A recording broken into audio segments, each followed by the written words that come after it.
Well, welcome back, Blade fanatics, or at least fans. Glad to have you with me once again as we take a look at yet another new knife. New to me, as I often say. Been out for a few years. In fact, I've heard they've discontinued it, but seems like there's a bunch of them available out on Blade HQ, possibly Knife Center. This one came from White Mountain, and guess what? They're just a bit under 100. And if you take your 10% off at White Mountain using my discount code OLDSWORD, you'll knock it down a bit further. Very reasonable for a titanium S35VN blade, designed in this case by John Gray, noted tactical knife designer. At least I'm calling him a tactical knife designer because the two I have are quite tactical in nature. This one is known as the SLT. And before you pronounce that and badmouth somebody that you may not want to, aka slut, because a lot of people are calling the knife the slut. Oh, God. Let's get past that. The SLT stands for Slimline Tactical. It is a larger knife, although it is slimlined, because the knife I'll show you in a bit is going to be a much heavier duty and taller knife, and yet the same length.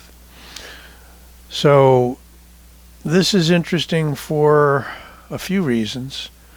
Very smooth in kind of almost a molded over look to the titanium. And then the other thing you're going to notice is a gigantic, ginormous pivot pin with, you guessed it, you can use a coin. At least that's what I use.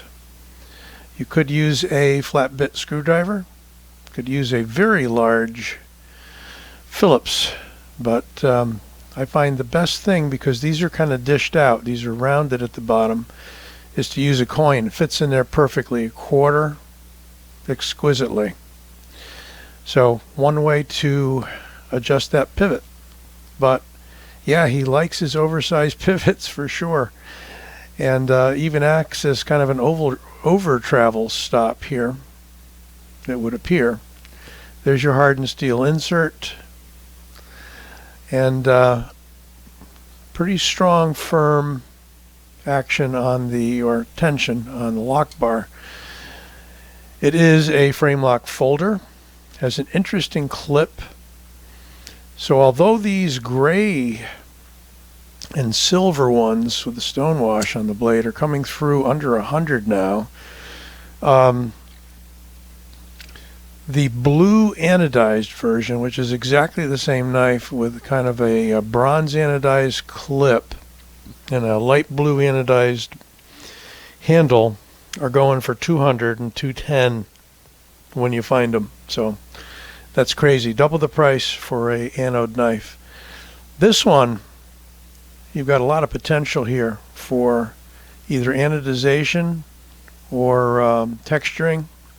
There was a model that's no longer available that had heavy texturing on it, kind of that chiseled out sort of a look to them. And that may not be a bad idea, because this is a slick handle. It is not polished, it is bead blasted, but it is smooth and slick, and you have no serrations for your thumb ramp. Reasonably thick blade. Let's measure it up.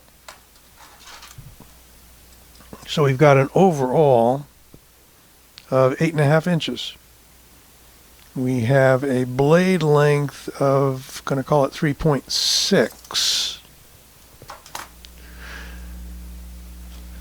We have a blade thickness of, can it be? Yeah, it is thick. I'm going to call it 4 millimeters.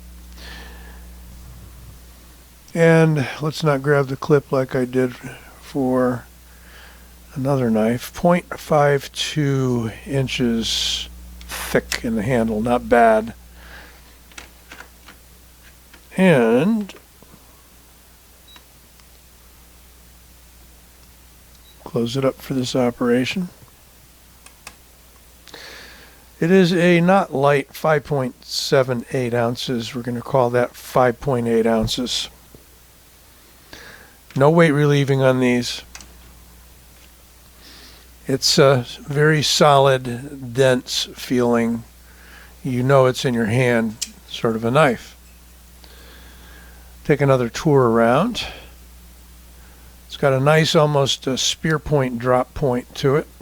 Pretty equal in the profile. That almost gives it a slight harpoon look, but I'm not going to call that a harpoon knife. Branding wise, you got your typical Kizer logo there. Got the model number, got the steel, S35VN, and name of the knife, all pretty much subdued. SLT, John Gray. And I got this because it's maybe a little more usable, pocketable version of this ginormous knife. And this is also by John Gray. I did a review on this previously. It is the GPB1. That stands for Gray Pocket Brute 1. And you can see when I said that's a taller blade. And it's different in that drops a little smoother, at least on this one. Has double thumb studs that are dished out here, allowing you to open it pretty easily, and it locks up on those thumb studs. So there's no locking pin. That's just kind of a support pin there. But the blade locks up on the two thumb studs against the cutouts in the frame. Also has the same sort of pivot pins with the cross lanyard hole. No lanyard hole on the SLT, but let's look at them next to each other.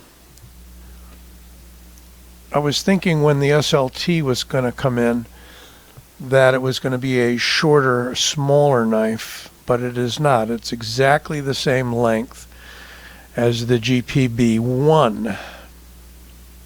But you can see there's a massive size difference. And whereas we have a, 5.8 ounce blade on the SLT, we have a much heavier, almost 7 ounces on the GPB1. Pretty crazy. So again, neither of these guys is weight relieved. It is pretty much just solid slabs of titanium. Open construction with barrel spacers. Getting back to the SLT, it's a little stiffer action.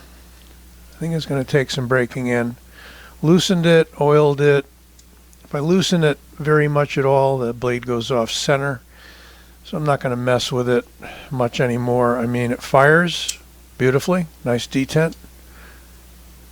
It's just a little stiffer on the return, and you can fail it.